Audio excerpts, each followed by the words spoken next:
O tema de hoje, a alegria do momento supera o sofrimento.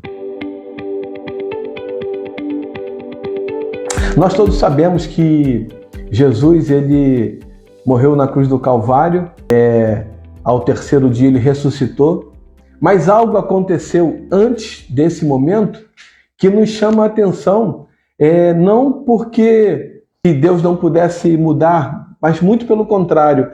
Mesmo sendo Deus, Jesus ele se colocou à disposição de Deus, né, que o enviou, porque Deus amou o mundo de tal maneira que deu seu Filho unigênito para que todo aquele que nele crê não pereça, mas tenha vida eterna. Então ele deu aquilo que ele tinha de melhor, que era o seu único Filho. E Jesus ele assume essa posição, ele se despe da sua glória e se submete a parecer-se, a ser como um ser humano. Então ele não deixa de ser Deus, ele continua sendo 100% Deus, mas agora ele encarna uma posição 100% humana. E nesse momento, ele tinha toda a condição de rejeitar esse momento, né? essa condição. Mas algo acontece que muda tudo e nos mostra o quanto Jesus se entregou de fato. O texto base para nós hoje é Lucas, capítulo 22, versículo 14 e 15. Só esses dois versículos. Diz assim, a palavra do nosso Deus o Eterno. Quando chegou o momento, Jesus e os seus discípulos se reclinaram à mesa. Então, ele lhes revelou: tenho desejado ansiosamente comer convosco esta Páscoa, antes da hora do meu sofrimento. Interessante, né? Jesus estava há poucos dias de passar pelo maior sofrimento de sua vida e, quiçá, da história da humanidade.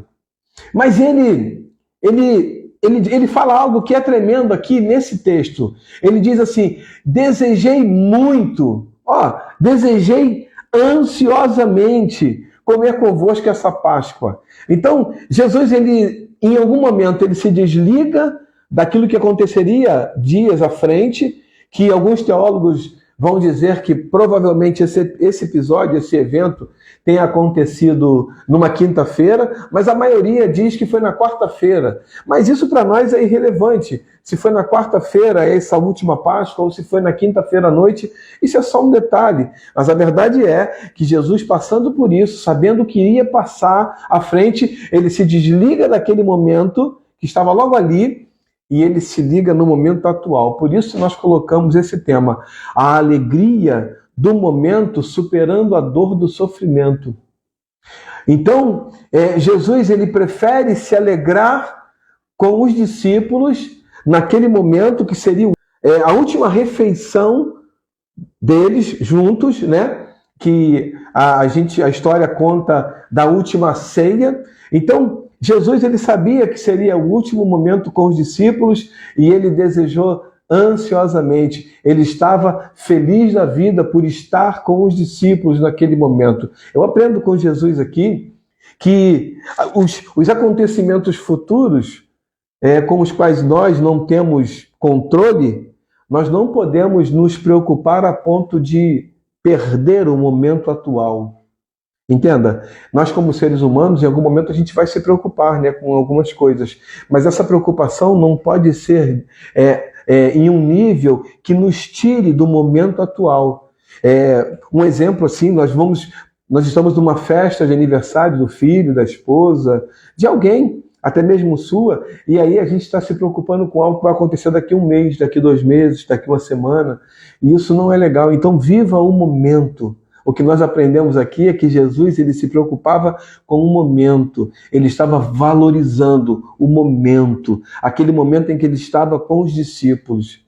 Era mais importante. Não porque aquele momento não seria importante, mas seria importante no dia do seu acontecimento. Antes de acontecer, ele estava focado no que estava acontecendo. Você consegue entender isso? Então ele pede para Pedro e João prepararem a ceia. Eles vão lá, fazem tudo que o mestre havia mandado, encontram uma pessoa que estava carregando um cântaro, né, um vaso de água que era incomum na época, encontra a casa casa, e lá naquela casa tinha um lugar acima, um cômodo, que Jesus havia já dito para eles como seria. Eles encontram tudo daquela forma e eles vão para essa última ceia.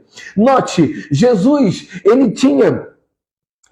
como que eu vou te dizer? Ele tinha tanta noção do sofrimento que no capítulo 42 diz assim, ó: Pai, se quiseres, ou se você quiser, né?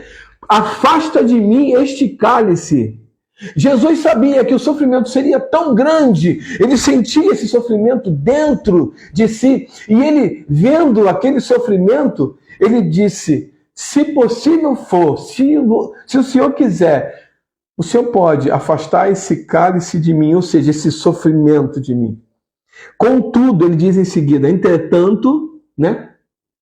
Ou seja, essa conjunção adversativa, ela muda aquilo que ele disse ali atrás. Ela muda o que ele disse anteriormente. Aí ele diz assim, entretanto, não seja feito a minha vontade, mas o que tu desejas. Jesus estava dizendo que a vontade dele era muito grande, mas era mais importante, era imprescindível fazer a vontade do Pai. Ele disse, contudo, entretanto, que seja feita a tua vontade em detrimento da minha. Então eu entendo aqui que em algum momento da nossa vida, da nossa caminhada cristã, nós vamos ter vontade de recuar por causa do sofrimento que estamos vivendo, por causa das situações adversas, por causa de vários detalhes. Mas o desafio para mim e para você é cumprir a vontade do nosso Pai, do nosso Abba, e não cumprir a nossa vontade. Fazer aquilo que nós queremos. Então, aonde Deus colocou você, permaneça. Aonde Deus levantou você, permaneça. Você vai ser bênção, ser instrumento de Deus aí, onde Deus colocou você. Não fique olhando para as situações que estão à sua volta, porque não é sobre nós, sobre a nossa vida, sobre a nossa capacidade, mas é sobre a capacidade de Deus em fazer de nós um instrumento nas mãos dele. E isso independente da nossa condição. Amém? Então, Jesus ele mostra que, mesmo querendo sair daquela posição de sofrimento, ou não viver aquele momento de sofrimento, ele diz, contudo, faça não segundo a minha vontade, mas como o Senhor quer.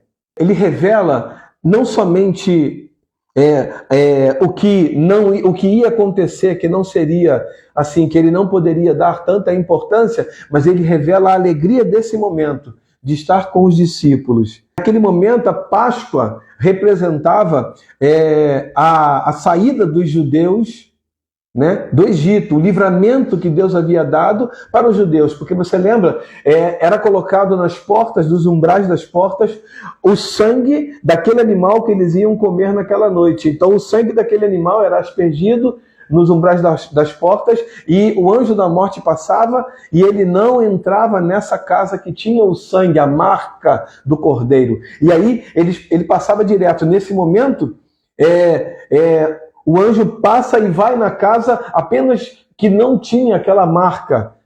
Então, todas as vezes, todos os anos, os judeus celebravam esse livramento, essa saída do Egito, essa retirada com o braço forte do Egito. Hoje, nós não precisamos colocar um sangue nos umbrais da nossa porta, porque esse sangue está no nosso coração, está marcado. O sangue marca a nossa vida. E no mundo espiritual, nós somos reconhecidos como propriedade exclusiva do Senhor, por causa do sangue derramado na cruz do Calvário. Existem algumas maneiras, né? A gente separa 3 maneiras de se celebrar essa ceia. Algumas igrejas, elas celebram a ceia colocando que a ceia, o pão e o suco vão se transformar literalmente no corpo e sangue de Jesus, o que a teologia chama de transubstanciação. O sacerdote ora e naquele momento o pão se transforma no corpo, o suco se transforma, ou o suco ou o vinho se transformam no sangue de Jesus.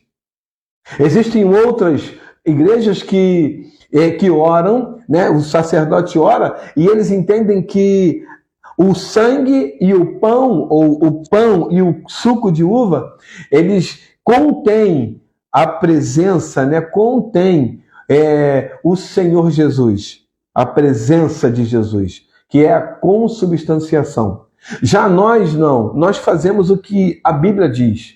Nós comemos do pão e bebemos do suco de uva para nos lembrarmos. Então essa semana, hoje, segunda, terça, quarta, quinta, sexta-feira, nós vamos nos lembrar de todo o sofrimento que Jesus viveu, de todo o sofrimento que ele passou, até chegar à prisão, até chegar ao sofrimento, ao espancamento, às chicotadas, às cusparadas, a tudo aquilo que levou ele a sofrer e a morrer na cruz do Calvário.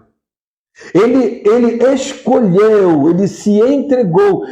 Aqueles homens, por mais habilidosos que fossem, eles não tinham a capacidade de prender, de vencer a Jesus. Mas Jesus se entregou. E nesse momento, Jesus foi crucificado na cruz do Calvário por causa dos meus pecados e por causa dos seus pecados. Nós não merecíamos ser resgatado por Jesus, mas ele se entregou porque ele nos amou, e ele nos amou de uma forma tão grande que ele não olhou os nossos pecados. Diz a Bíblia no livro de Efésios capítulo 2, que porque ele nos deu vida, nos vivificou, mesmo nós estando mortos em nossos pecados e nossos delitos. Então, quando Jesus olha para nós, ele não vê os nossos pecados, ele vê o sangue dele derramado em nós, porque nós reconhecemos esse sacrifício como sendo único e suficiente para nos dar vida e vida eterna. Então, quando nós participamos nessa semana, nós estamos nos lembrando que esse sacrifício, ele trouxe para nós perdão para os pecados e nos trouxe a vida eterna. Então, nós participamos da ceia do Senhor para nos lembrarmos que há mais de 2000 anos atrás, Cristo se entregou na cruz do Calvário por causa de mim e por causa de tantas pessoas ao redor do mundo. Que essa expiação, a teologia arminiana chama de expiação ilimitada. É uma expiação que alcança todas as pessoas. E diz a Bíblia no capítulo 1, do versículo 12, livro de João, e todos quantos o receberam, deu-lhes o poder de serem feitos filhos de Deus, a saber, aqueles que creem no seu nome. Então, todas as pessoas que levantam a mão para Jesus, que recebem a Jesus como seu Senhor e Salvador, passam a ser filhos de Deus. A partir desse momento, você não é mais criatura, você não é mais qualquer pessoa, você é filho e filha de Deus. Então, todas as vezes que nós passamos por essa semana que nós chamamos, né, que normalmente nós chamamos de Semana Santa, essa semana nos remete ao sacrifício, ao sofrimento, e nós vamos passar junto com Jesus em memória, nos lembrando que ele se entregou, que ele sofreu, que ele foi chicoteado, foi um julgamento injusto, mas ele se entregou na cruz do Calvário pensando em mim, pensando em você. E quando nós participamos dessa ceia, nós nos lembramos que foi por amor. Ele nos amou para que hoje nós tivéssemos nossos pecados perdoados. Algumas pessoas vão ter dificuldade de entender esse momento, ou essa atitude de Jesus. E elas vão achar que tem que fazer muitas coisas para alcançar esses benefícios. Quando nós fazemos isso, nós estamos tornando insuficiente o sacrifício de Jesus na cruz do Calvário. A reforma protestante mostra que homens, líderes da igreja da época, até 1517, que foi a data da reforma, homens impunham às pessoas práticas antibíblicas e insuficientes para que as pessoas recebessem o perdão, recebessem a salvação. Então, Martinho Lutero ele se levanta e diz: nós não precisamos fazer isso. Nós somos justificados pela fé. Então, a partir daí, todas aquelas práticas antibíblicas, insuficientes, errôneas, tudo aquilo que era feito deixa de ser feito. E aí, o início agora de uma caminhada bíblica, de acordo com os preceitos bíblicos, até chegar a nós. E nós, quando nos lembramos, precisamos olhar para esse sacrifício na cruz do Calvário e entender que esse sacrifício é suficiente para perdoar os meus pecados e me dar a vida eterna. Você precisa entender isso. E aqui um parênteses para aqueles que vão assistir esse vídeo num outro dia, numa outra plataforma.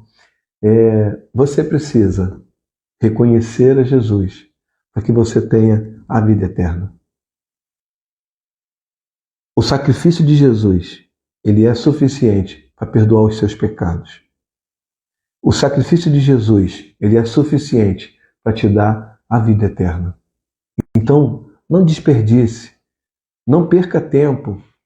Levante a mão para Jesus e viva a plenitude de Deus. Viva não uma vida sem problemas, sem dificuldades, não, mas uma vida com a certeza da presença de Deus, com a certeza do auxílio do Senhor para tudo aquilo que você viver. E aí, naquele grande dia, você vai ouvir: vinde benditos do meu Pai. Então, quando nós nos lembramos do sacrifício de Jesus, nós entendemos que esse sacrifício foi por amor. Por amor. Ele se entregou na cruz do Calvário por amor a mim e por amor a você. Ele se importa com você. Ele conhece a tua vida. Ele conhece o que está no seu coração. Ele conhece os teus fracassos. Ele conhece as tuas decepções, as injustiças que fizeram com você. Ele conhece todo momento de dor e sofrimento que você já viveu, mas Ele quer entrar no seu coração e trazer a paz que o mundo não pode dar. Ele quer trazer a paz que excede a todo entendimento.